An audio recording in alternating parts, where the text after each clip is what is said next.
И покрај донесените национални стратегии од 2005 и 2016 година за инклузија на ромите во општеството, нереализираните во целост акциски планови, според извештаите на Европската комисија, покажуваат дека има ограничен напредок во квалитетот и интеграцијата на ромската заедница во Македонија.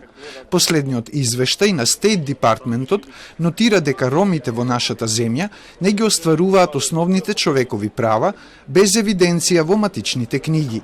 Ова го кажа председателот Пендаровски на конференцијата во пресрет на 8 април, Меѓународниот ден на ромите. Председателот посочи и други проблеми со кои се судираат ромите денес, меѓу кои е сегрегацијата. Постојат низа слабости поради исклученоста на ромските населби од генералниот и од деталните урбанистички планови на општините, како предизвици се јавуваат и преминот од основно во средно образование, краткиот животен век на ромите, стапката на смртност кај новороденчиња и ограничениот пристап до социјални и до здравствени услуги. За жал, се уште постои нетрпеливост кон различните од мнозинството во образовниот систем, при што се појавуваат примери на сегрегација во училиштата.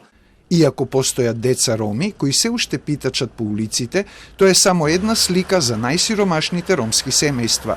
Државата сега најмногу прави тие деца да бидат згрижени, а за разлика од пред 15 години, денес е зголемен бројот на ромите кои посетуваат високо образование, како и оние кои се вработуваат, рекоа од Сдруженијето Ромалитико.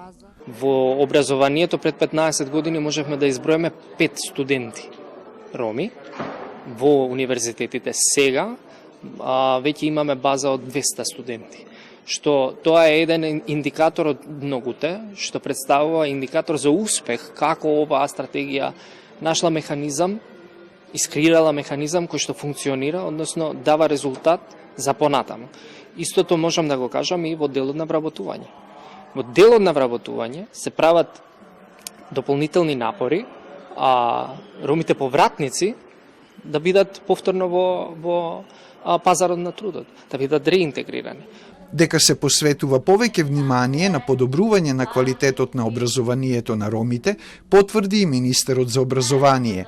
Шакири кажа дека се направени повеќе законски измени, усвоени се акти, се изучува ромскиот јазик и култура како изборен предмет, ангажирани се образовни медијатори, а бројот на ученици е околу 2500 во целата држава.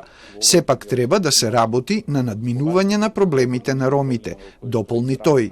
На конференцијата беше презентирана и Националната стратегија за ромите за период 2022-2030 година, која меѓу другото вклучува и актуелни европски теми како зелена агенда и дигитализација.